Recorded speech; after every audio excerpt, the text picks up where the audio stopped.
Welcome to the Broken Atoms YouTube channel. तो student, अगर आप नीट 2023 एंड 2024 के एस्पायरेंट्स हैं तो ब्रोकन एटम्स आपके लिए एक नया सिलेबस लेके आया that is only for the NEET aspirants which is looking for to score chemistry 180 out of 180, right ना। तो स्टूडेंट्स, आज से हम लोग टूटेंगे, एटम्स के प्यार में टूटेंगे, राइट ना। उसके छोटे छोटे पार्टिकल्स, इलेक्ट्रॉन्स, प्रोटॉन्स और न्यूट्रॉन्स के प्यार में खोएंगे। क्योंकि अगर आपको है 180 नंबर से प्यार और अगर आपको है वाइट कोट से प्यार, तो मैं आपके लिए कर रहा हूँ वाइट कोट तैयार। तो उसके लिए बस जो स्टेप्स, जो स्ट्रेटजी मैं आपको फॉलो करने के लिए बोलूँगा, आप बचे हुए टाइम में उस स्ट्रेटजी को फॉलो करेंगे, definitely you will be near about your great marks, right ना। और qualifying marks and the qualifying score both matches for NEET aspirants to get the government college, right ना। तो आपको नंबर भी स्कोर करना, आपको क्वालिफाई भी करना। तो उसके लिए जो बचे हुए टाइम है उसके छोटा सा ब्रीफ इंट्रोडक्शन मैं आपके लिए लेके आया, राइट ना। हम उसी स्ट्रेटेजी पर काम करेंगे और उसी स्ट्रेटेजी के थ्रू बचे हुए टाइम को अगर आप फोकस करेंगे तो definitely you will be in your right path, right ना। ओके, तो student, what you need to do, first you need to understand what is the next schedule of the NEET, right now. Okay, तो student देखो, as a tentative date when we talk about the date, तो NTA ने 2023 के लिए आपका जो date है लगभग मंथ अनाउंस कर चुका है, क्योंकि अब आपके पास ना ही कोविड के लिए कोई बहाना है, ना ही कोविड का कोई टाइम पीरियड, राइट ना। तो अब जो नीट का जो एग्ज़ाम होने वाला है टेंटेटिव डेट उसका अकॉर्डिंग टू द अर्ली, जैसे अर्ली मई में एग्ज़ाम, लास्ट वीक ऑफ मई या जून में उसका एग्ज़ाम होता था, तो मई तक में उसका एग्ज़ाम होने की प्रोबेबिलिटी है। उसके लिए जो टेंटेटिव डेट अनाउंस किया है, तो उसके लिए इवेंट डेट्स क्या देखो, NEET 2023 application form process will be start from the first week of April. So from the first week of April 2023 the form will come on the window sides, right now. Next, after some times the correction window will open in April 2023, right now. And then the admit card is also will release in the third week of April. So in 1 month all the process can be done through the NTA for the next exam to be held on the exact time and exact schedule, right now. And the exam date may be in the May. It may be possible that the first week of May, or it may be possible that the second week of the May. तो first to second week, third week के लिए आप मत जाना, ठीक है। Exam जो होने होंगे तो वो फर्स्ट वीक और सेकेंड वीक तक में ही हो जाएंगे। नेक्स्ट, जो एग्जाम के बाद जो आपका लास्ट जो आपका जो रिजल्ट आएगा, that will be in the last week of June 2023, right ना। तो कुल मिलाकर के आपका जो ये इवेंट होगा वो अप्रैल टू जून। इसका मतलब आपका जो एग्जाम होने वाला है उसको आप मई मान के चलो कि मई फर्स्ट वीक, और आपके पास जो स्टडी टाइम होगा that will be the only till April. अगर अप्रैल की बात करते हैं बेटा, राइट ना, तो आपका October month, I am not going to count the October month, I am going to count from November. तो आपके पास एक मंथ है नवंबर का, दूसरा है दिसंबर, फिर जनवरी, फरवरी एंड मार्च, ठीक है। क्योंकि आप एक मंथ आपको इसमें जो चार है, इसमें जो 4 मंथ है नवंबर, दिसंबर, जनवरी, इसमें आपको खत्म करना सिलेबस को, ठीक है ना। फरवरी और मार्च, तो फरवरी और मार्च में आपको क्या करना है बेटा, तो फरवरी और मार्च में आपको लग जाना है किसके लिए, प्रिपरेशन के लिए। अब प्रिपरेशन लाइक आपको रिवीजन करना होगा, तो उस टेंटेटिव डेट के हिसाब से आपको प्लानिंग करना है और बचे हुए टाइम में आपको अपनी केमिस्ट्री को बेहतर बनाना है। तो केमिस्ट्री को बेहतर बनाने के लिए हम किस स्ट्रेटेजी पर काम कर सकते हैं उसको ध्यान देते हैं, ठीक है। आपको मेरे स्ट्रेटेजी को फॉलो करना, राइट ना। तो पहले तो समझना आपको कि किस डायरेक्शन में आपको स्टडी करना, बिकॉज द डायरेक्शन मैटर। अगर आप स्टडी कर रहे हैं, किस डायरेक्शन में आप स्टडी कर रहे हैं, वो आपको एक अच्छा स्कोर कराने में क्या करता है, हेल्प करता है। तो डायरेक्शन मैटर्स। उस डायरेक्शन के ओर बढ़ने के लिए सबसे पहला जरूरी चीज़ क्या है कि जैसे बात कर सकते हैं हम लोग यहाँ पर, देखो क्या कि क्लास 11th की अगर हम बात करते हैं, क्लास 11 की अगर बात करते हैं बेटा, है ना, तो क्वेश्चंस का जो क्लास वाइज डिस्ट्रीब्यूशन होता है, तो क्लास वाइज डिस्ट्रीब्यूशन के लिए आपको समझना है सबसे पहले क्या है कि एक 11th होता है, दूसरा बेटा आपका 12th हो जाएगा। 11th का आप मान के चलो 50% the question will come from the 11th side and 50% of the questions will come from the 12th side. अब 50% है तो it may be possible that कि 11 से 40% हो, 12 से 60% हो. कभी कभी ऐसा एनटीए सिचुएशन क्रिएट करता है, या फिर 11 से 45 हो, 12 से 55 हो, राइट ना. तो for the NEET score 180 we need to follow both the classes. That means we need to focus equal time focus, right now equal time focus for class 11 syllabus and the class 12 syllabus also, right, because the syllabus is the 50-50%, so the question will be also from the 50-50%, and each chapter needs to complete with the fundamental and a strong concept, right now. So we need to understand class wise distribution. So 50%, 40-60, 45-55, that will be the ratio of questions from the class wise distribution. Next आपका difficulties level wise distribution. तो देखिए chemistry, ऐसा तो chemistry बहुत सारे ऐसे बच्चे होते हैं जिनको केमिस्ट्री से बहुत डर होता है, बहुत फियर होता है, but chemistry is not the subject of fear.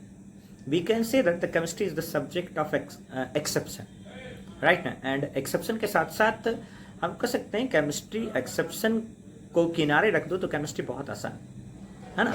तो समझते हैं यहाँ पर, देखो क्या है कि डिफिकल्टीज लेवल वाइज अगर डिस्ट्रीब्यूशन हमें समझना है तो यहाँ पर क्वेश्चंस में 75% जो क्वेश्चन होता है वो इजी होता है, वो आपको डिफिकल्ट नहीं होता है. 75% जो होता है ना वो इजी होता है, बहुत आसान होता है, डायरेक्ट कॉन्सेप्ट होते हैं.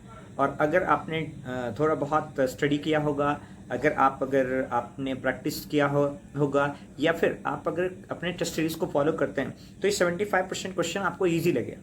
आप देखते स्कोर कर सकते हैं उसको, आप देखते बना सकते हैं उसको, राइट ना. बचा हुआ 25%, राइट ना. तो 25% में 20% of the question will be of the medium level. Medium level कहने का मतलब क्या है बेटा? तो मीडियम लेवल कहने का मतलब है कि 20% में कैलकुलेशन हो सकता है ना, कुछ कॉन्सेप्ट हो सकते हैं. And 5% questions is design for the topper. कि 720 में 720 जो नंबर लाता है ना student, they are from this 5%, ठीक है, क्योंकि वो टॉपर ही होगा जो 5% क्वेश्चन जो डिफिकल्ट लेवल का है उसको स्कोर कर सकता है.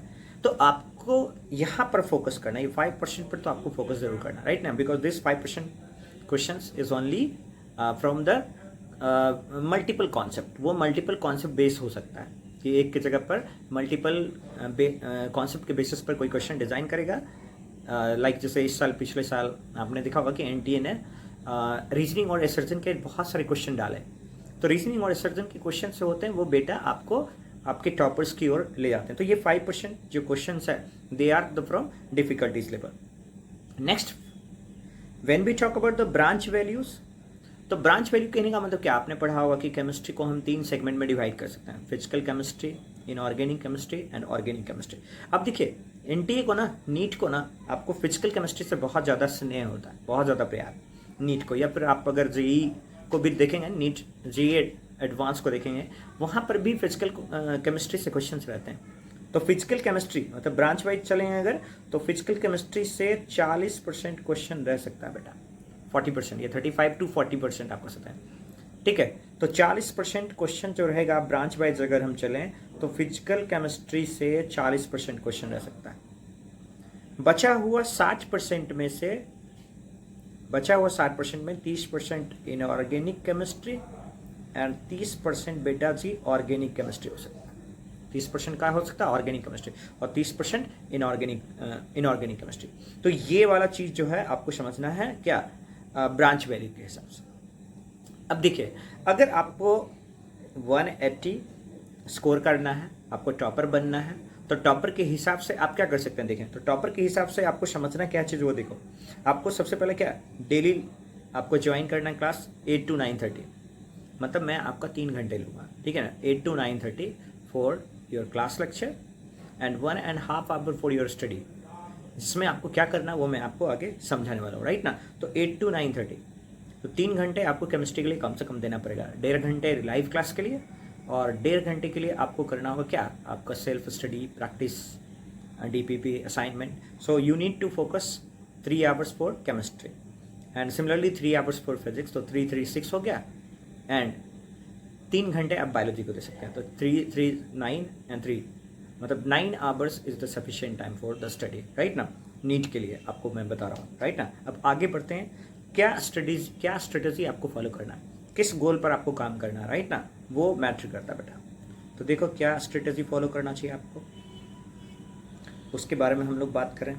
तो देखो सबसे पहला चीज़ क्या है बेटा, स्ट्रेटेजी में सबसे पहला चीज़ मैटर क्या करता है, जहाँ पर बच्चे मिस करते हैं, पीछे रह जाते हैं, ठीक है ना, वो है उनका स्ट्रॉन्ग फंडामेंटल्स। फंडामेंटल आपका स्ट्रांग होना चाहिए, मतलब बेसिक कॉन्सेप्ट आपका स्ट्रांग होना चाहिए। और बेसिक कॉन्सेप्ट आपका तभी स्ट्रांग हो सकता है जब आप सिर्फ और सिर्फ पहले किस पर फोकस करेंगे, तो एनसीईआरटी टेक्स्ट बुक पर फोकस करें। You need to focus on the NCERT text book. So we need to focus on the class 11th and the class 12, right ना। तो एनसीईआरटी टेक्स्ट बुक को पहले फोकस कीजिए, क्योंकि जब तक एनसीईआरटी आपका कंप्लीट नहीं होगा, the reference book will not help you lot. So first you need to clear your basic fundamentals, and the basic fundamentals will be clear from the your NCERT textbook, right now. Okay, now इस NCERT textbook को के fundamental को strong बनाने के लिए आपको करना क्या है, तो आपको रोज पहले तो लाइव क्लास अटेंड करना है 8 PM to 9:30 PM। उस लाइव क्लास के बेसिस पर आप क्या कीजिए, स्टडी नोट्स प्रिपेयर कीजिए। लाइव क्लास का स्टडी नोट्स या कोई भी फैकल्टी या किसी भी प्लेटफॉर्म पर आप पढ़ते हैं तो उसका नोट्स बहुत कंपलसरी होता है, आप नोट्स जरूर बनाएं। तो सबसे पहला लाइव क्लास अटेंड करें, दूसरा चीज़ क्या बेटा, स्टडी नोट्स बनाएं। स्टडी नोट्स बनाने के बाद जो स्पेयर टाइम आपका बचता है, उस स्पेयर टाइम में बेटा आपको करना क्या है, आपको सेल्फ स्टडी नोट्स बनाना है। अब अगर आपने एक बार स्टडी नोट्स बना लिया फ्रॉम द लेक्चर, तो आपको सेल्फ स्टडी नोट्स कंप्लीट नहीं बनाना। सेल्फ स्टडी नोट्स आपको कैसे बनाना, तो सेल्फ स्टडी नोट्स आपको एनसीईआरटी का टेक्स्ट बुक ओपन करना है, जो चैप्टर लाइव क्लास में चल रहा है उस चैप्टर को क्या करना है, उस चैप्टर का एक माइंड मैप बनाना है आपको एनसीईआरटी से, from the NCERT. I am again talking about the NCERT. तो आप क्या करो, उस एनसीईआरटी को रीड करो, रीड आउट करो लाइन बाय लाइन, और उस लाइन बाय लाइन से आप वो ऐसे पॉइंट को सॉर्ट आउट करो और उसका एक माइंड मैप तैयार करो, right, because this will help you lots to crack the NEET, right now after this self study notes you will get some doubts of fundamental concept, right ना। तो जो doubt बचा या जो डाउट बना बेटा, उस डाउट को कंफर्म अपने फैकल्टी के साथ शेयर करें और उस डाउट को क्लियर करें, राइट ना। क्योंकि डाउट का क्या, देखो डाउट तो हर स्टूडेंट को होता है, चाहे वो बेटा टॉपर हो, मॉडरेट स्टूडेंट है, because every student can be A topper, क्योंकि भगवान ने उतना ही दिमाग सबको बनाया, ठीक है ना। डिपेंड करता है क्या, अप्रोच ऑफ द माइंड, कि आप उस माइंड का अप्रोच किस तरफ लगा रहे हैं, वो आपको हेल्प करता है to becomes from moderate to topper, right ना। तो आपको अप्रोच बदलना है। और देखो डाउट के लिए हमेशा आप एक अलग कॉपी उसमें लिस्ट बना के रखो कि ये फर्स्ट चैप्टर है, इस फर्स्ट चैप्टर में हमारा ये डाउट है, तो डाउट को लिस्ट बना लिया, ठीक है ना। और उस लिस्ट को बिफोर एग्जाम कंप्लीट कर देना है। आपका ये 5% जो है ना, जो hard level, that is not nothing else, it is only from your doubt.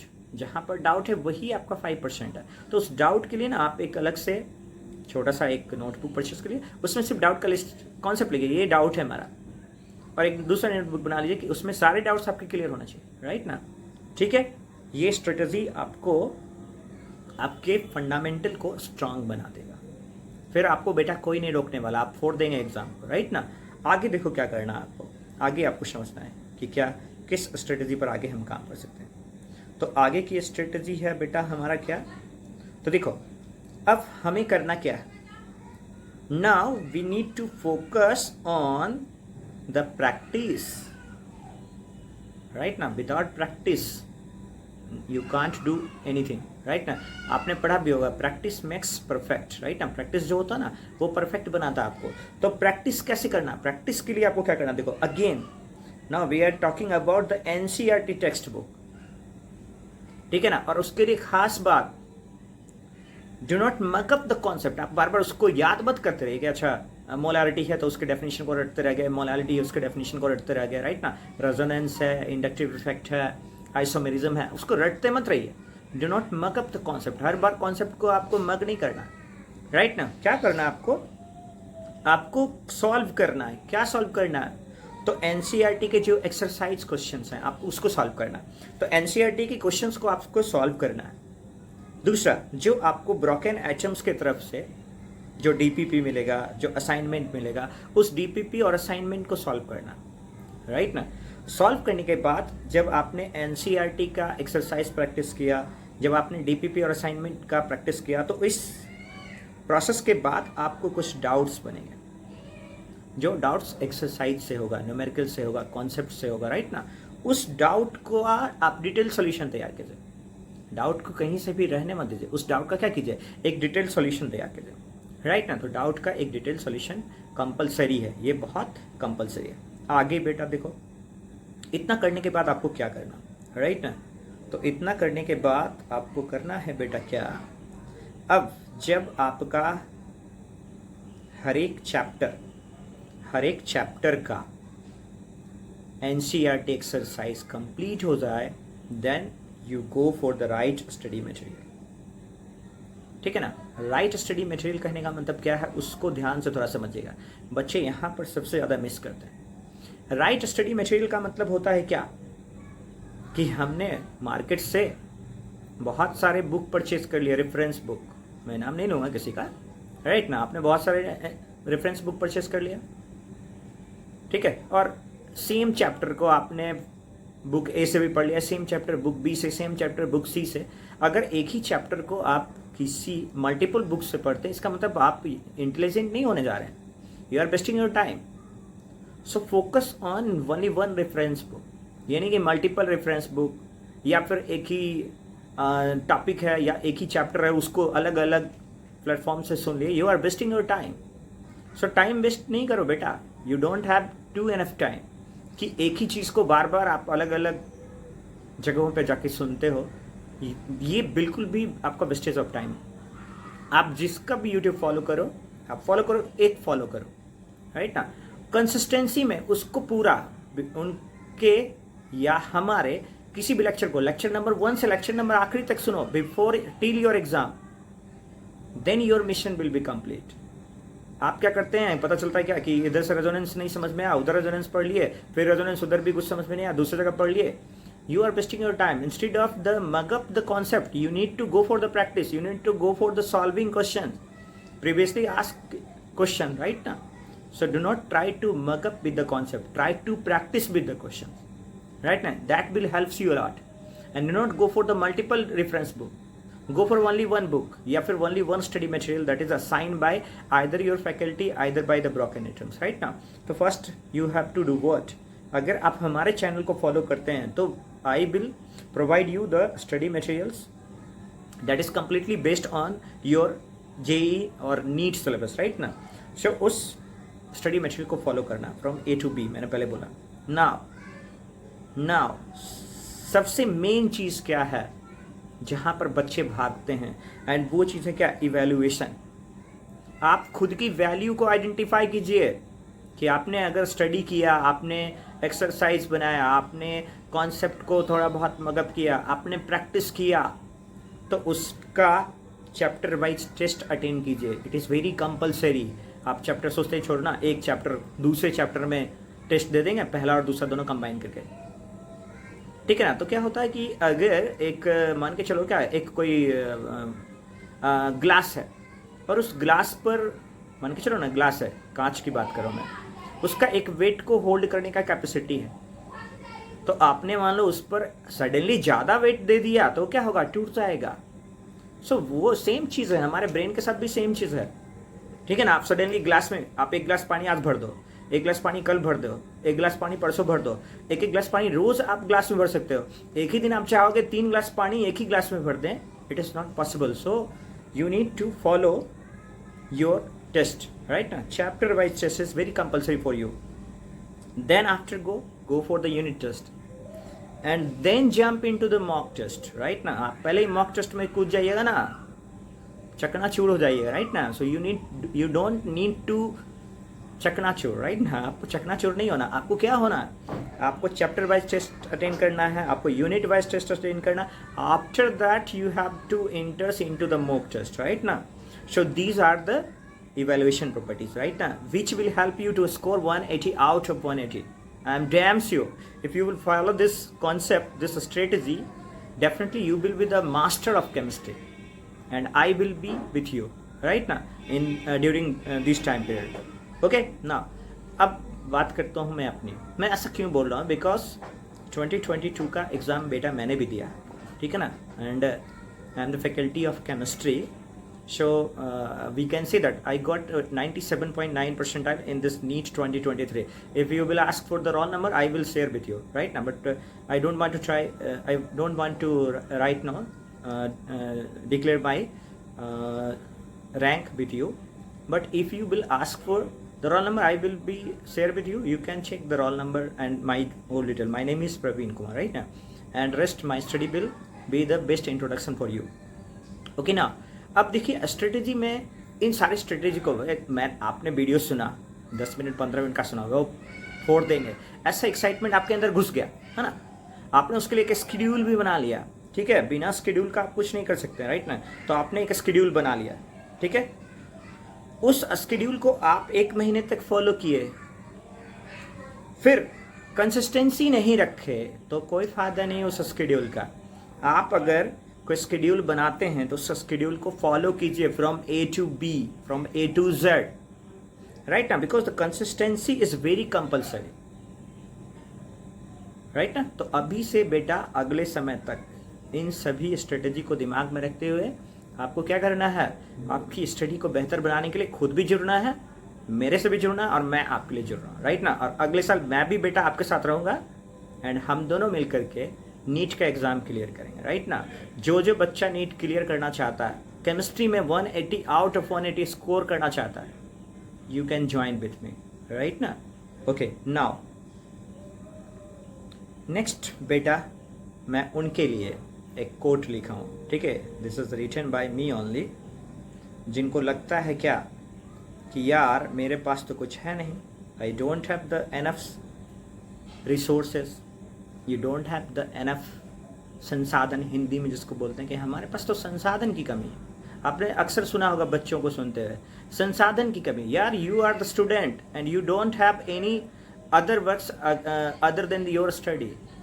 आप यहीं पर सबसे पीछे रह जाते हैं. आप अपनी स्टडी को प्रायोरिटी ना दे करके आप दूसरे बातों को प्रायोरिटी देते हैं राइट ना. और ये स्टूडेंट का सबसे ज़्यादा ड्रॉबैक होता है. So don't go for anything else. आपको वाइट कोट दिमाग में रखना है कि मुझे अगले साल केमिस्ट्री में 180 स्कोर करना है और नीट में 720 स्कोर करना है, तभी आपको एम्स दिल्ली मिलने वाला है राइट ना. और सफ़ेद कोट पहनने के लिए बेटा आपको मिल्की वाइट छोड़ना पड़ेगा. मिल्की वाइट से हो जाओ दूर, क्योंकि तुम्हारे लिए है मिल्की वाइट कोट तैयार है ना. अब उनके लिए जो सोचते हैं कि हमारे पास संसाधन नहीं है, उनके लिए मैंने कोट किया, because my channel name is broken atom. It means what? A broken atoms can form the world. अब कहेंगे सर एक्सप्लेन कीजिए कैसे एक छोटा सा एटम फूट करके इतना बड़ा धमाका करके एक पूरा वर्ल्ड बना सकता है. तो बेटा आप लोग साइंस के स्टूडेंट हैं, आपने बिग बैंग थ्योरी पढ़ा होगा, अ मैसिव एटम विस्फोट, एक्सप्लोजन ऑफ मैसिव, आपने बायोलॉजी में भी पढ़ा होगा, ठीक है ना. आपको बायोलॉजी भी कहता है ये बात कि कोई एक पार्टिकल था, उस पार्टिकल के अंदर बायोलॉजी कहता देखो कि एक मैसिव पार्टिकल था, उस मैसिव पार्टिकल के अंदर एक ह्यूज एक्सप्लोजन हुआ. उस ह्यूज एक्सप्लोजन को आप फिजिकली इमेजिन नहीं कर सकते, ये आपका एनसीईआरटी बायोलॉजी कहता है. So if you are not able to the physical imagination of this huge of this huge explosion which is known as Big Bang theory. So that massive atom was the broken atom, right ना. आपको ये consider करना. तो क्या एक single atom के लिए resources available था? नहीं ना. एक एटम था, वो टूटा, उसने इलेक्ट्रॉन बनाए, प्रोटॉन बनाए, इलेक्ट्रॉन प्रोटॉन कोलाइड किया, न्यूट्रॉन बनाया, न्यूट्रॉन हाइड्रोजन ये सब कंबाइन करके दूसरे एटम्स बनाए, दूसरे एटम्स बनाए. आपको क्या करना है? आपको रिसोर्सेज के पीछे नहीं जाना कि ये रिसोर्सेज मेरे पास नहीं था, ये रिसोर्सेज मेरे पास नहीं था. कि आपको जितना भी रिसोर्सेज मुहैया करा दिया जाएगा आपको हमेशा कम लगेगा. करना क्या है आप ये चीज समझो. देखो, we need to focus only the uses of the maximum utilization of available resources. आपको उस पर काम करना है कि जो भी आपके पास रिसोर्स अवेलेबल है आप उसका मैक्सिमम यूटिलाइजेशन कीजिए. जिस दिन आप ये सीख लिए ना, maximum utilization of available resources, damn sure आपको कोई पीछे नहीं हरा सकता। ठीक है बेटा, तो क्या करना है, मेरे साथ कसम खाना है आपको, ब्रोकन एटम्स का कसम खाना है और इसी एटम के प्यार में डूब जाना। ठीक है ना, राइट ना, और तभी आपको अगले साल 180 स्कोर कर सकते हैं आप। ठीक है ना बेटा, thank you for watching and wish you all the best for the next exam. Okay, फिर सी यू टुमारो। कल से हम रोज़ डेली मिलेंगे आपको। अभी जब तक हमारे 1000 सब्सक्राइबर नहीं हो सकते हैं तब तक आई विल बी